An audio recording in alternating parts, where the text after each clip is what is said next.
Dans cette vidéo, j'aimerais vous donner quelques pistes pour traverser et surmonter le traumatisme collectif que constitue cette pandémie, ce confinement, et vous aider à traverser, à aborder et traverser le déconfinement qui arrive, qui commence. Alors pour vous donner quelques pistes, je vais m'appuyer sur la courbe du changement, adaptée de la courbe de deuil mise au point par le docteur Elisabeth Kubler-Ross. Ce docteur travaillait en soins palliatifs, donc avec des mourants, et elle a mis au point une courbe qui retrace les étapes que traversent tous ces patients. La courbe du changement a été adaptée à partir de la courbe du deuil, tout simplement parce que tout changement est une forme de deuil. On perd pas forcément quelqu'un, on perd quelque chose, et à tout le moins on perd ses repères, on perd sa zone de confort, on perd ses repères, ses habitudes, et ses habitudes de pensée également. Je vous propose de se pencher sur le changement constitué par le confinement et le déconfinement. La courbe mise au point par Elisabeth Kubler-Ross, elle se présente comme ceci. Et donc au départ, il y a eu le choc. Et pour nous, eh bien, c'était le choc pour nous, c'était le choc du confinement. Après le choc vient le déni. Le déni pour nous, ça a été non, mais c'est rien, c'est pas grave, ça va durer que 2 semaines. Bon, en fait, maintenant on le sait, ça a duré beaucoup plus longtemps.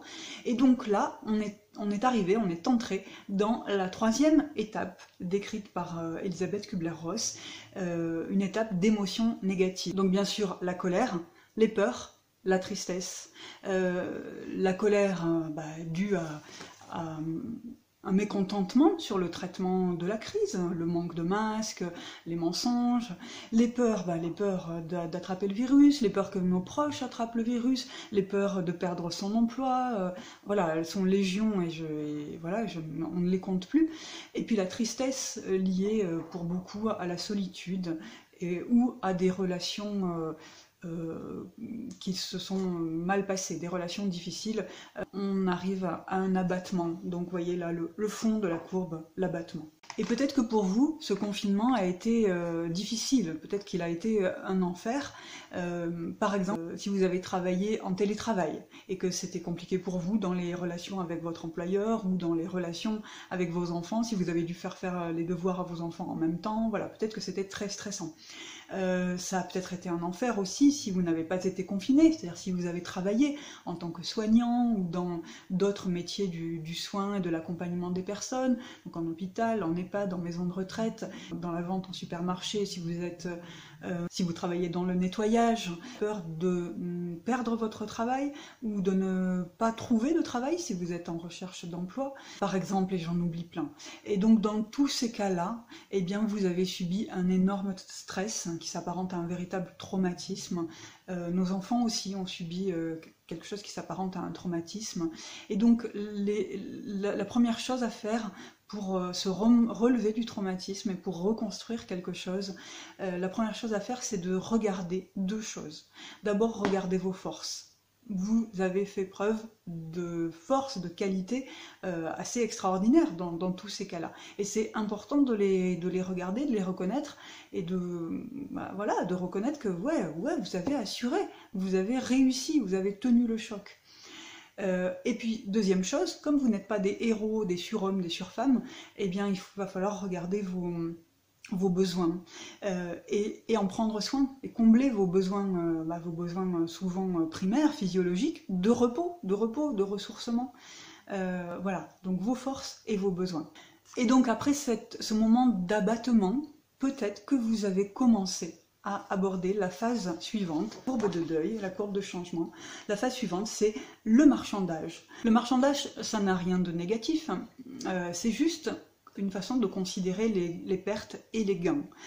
C'est-à-dire, oui, j'ai eu du stress, mais en même temps, j'ai gagné des choses. J'ai gagné peut-être plus de liens avec mes enfants, avec mes proches. J'ai gagné en autonomie. Mes enfants ont gagné, ou mes ados ont gagné en autonomie. J'ai gagné aussi une chance de me ressourcer plus souvent, de me relier à l'essentiel, à la nature par exemple. On a eu moins de pollution pendant cette période de confinement. Vous avez trouvé une nouvelle adaptation, une nouvelle organisation.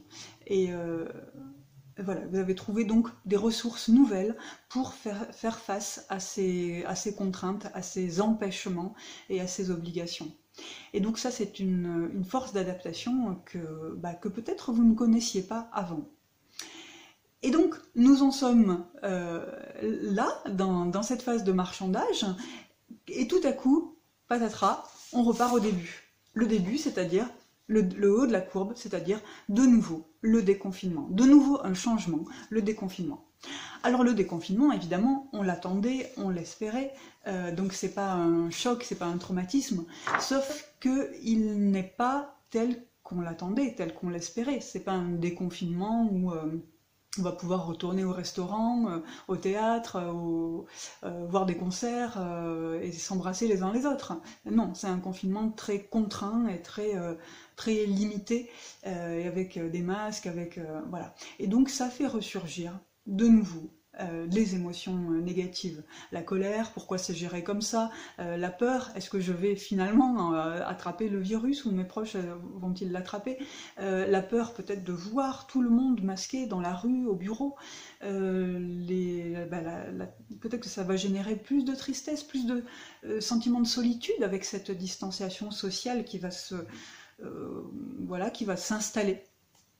Et tout ça mêlé avec d'autres émotions, donc des émotions contradictoires, des émotions de soulagement peut-être, de sortir du confinement, de sortir de notre enfermement. Tout ça, c'est des émotions contradictoires qui créent beaucoup d'agitation dans le cerveau et dans le cœur.